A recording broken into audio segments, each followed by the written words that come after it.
अनुभवी आंखें न्यूज, आपका चैनल, आपकी आवाज। नमस्कार, आप देख रहे हैं अनुभवी आंखें न्यूज और मैं हूं आपके साथ संतोष गुप्ता।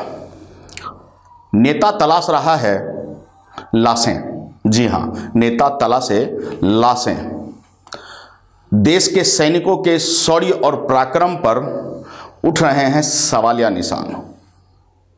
दोस्तों, मैं आपको बता दूं कि 26 फरवरी को जब एयर स्ट्राइक किया गया तो पाकिस्तान में तो कोहराम मचा ही, हमारे देश में भी तालियां खूब बजी।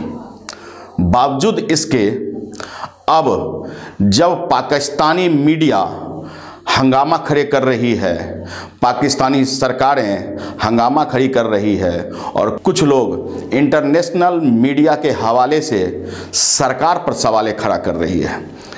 नवजोत सिंह सिद्धू कहते हैं कि आतंकियों के मारे या पेड़ को गिरा दिए, तो वहीं केजरीवाल हो, ममता बनर्जी हो, लालू प्रसाद यादव हो या दिग्विजय सिंह, ये सब के सब बोल रहे हैं कि संख्या बल कहाँ से लाए, गिनती बताइए, अगर आपने गिनती बताई है तो स्रोत क्या है।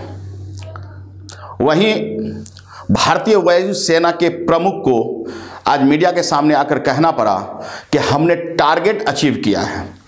हम वायुसेना के कमांडर विंग्स को यह जानकारी देकर भेजते हैं कि कहां टारगेट अचीव करना है, और वो टारगेट अचीव करने गए, अपने टारगेट को सील किया, लॉक किया और अटैक किया। इसमें भारी तबाही हुई है। आपको बता दें कि उन्होंने कहा कि हमने अपने टारगेट को सफलतापूर्वक अंजाम तक पहुंचाया है। जरा सोचिए, जब टारगेट अचीव हुई है और इस बात से भी इस बात को पुख्ता प्रमाण मिल जाता है कि आतंकी मसूद अजहर का खुद भाई अमान ने स्पष्ट शब्दों में कहा है कि हमारे आतंकी बालाकोट के आतंकी कैंपों पर हमला हुआ, भारी हमला हुआ, भारत को इसका खामियाजा भुगतना पड़ेगा। अब यहां स्पष्ट तौर पर समझने वाली बात है कि उन कैंपों में क्या सिर्फ चूहे बिल्ली रह रहे थे? उन कैंपों में क्या सिर्फ कुत्ते बिल्लियां रह रहे थे?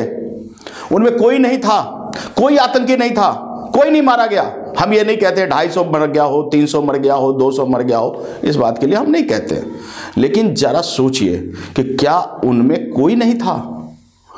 भले ही संख्या का गिनती ऊपर या नीचे हो सकती है, 200 हो सकता है, 300 हो सकता है, 350 हो सकता है, 100 हो सकता है, 50 हो सकता है, लेकिन आतंकी तो मारे गए हैं जनाब। और वो भी उन आतंकियों के 5 मोस्ट वांटेड आतंकियों के नाम भारत सरकार बता रही है। वे सब है कहां? क्यों नहीं आ रहे हैं सामने? और एक बात और कि आतंकी तो मारे गए हैं, यह निश्चित है, संख्या कम या ज़्यादा अलग हो सकती है। तो इस बात के लिए भारतीय नेताओं को चाहिए कि अपनी सरकार की खिंचाई करने के बजाय वो इस बात का समर्थन करें कि हाँ, आतंकी मारे गए हों, लेकिन संख्या की गिनती स्पष्ट नहीं है।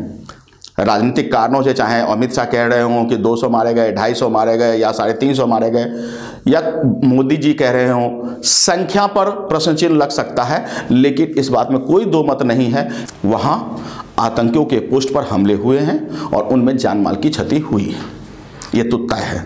तो भारत के हम सभी नेताओं से निवेदन करेंगे कि एकजुटता रखिए। देश के संकट के इस मौसम में आप एकजुट रहें और पाकिस्तान जैसे नापाक देश को, आतंकिस्तान को नेस्त नाबूद करने के लिए, सही रास्ता दिखाने के लिए एकजुट होकर एक स्वर में अपनी बातें बुलंद कीजिए, न कि सरकार पर उंगली उठाने के लिए। लोकसभा चुनाव सामने है, लोकसभा चुनाव के मद्देनजर आपके पास और भी बहुत सारे मुद्दे हैं, इन मुद्दों पर भी बात कीजिए, लेकिन जरा संभल कर।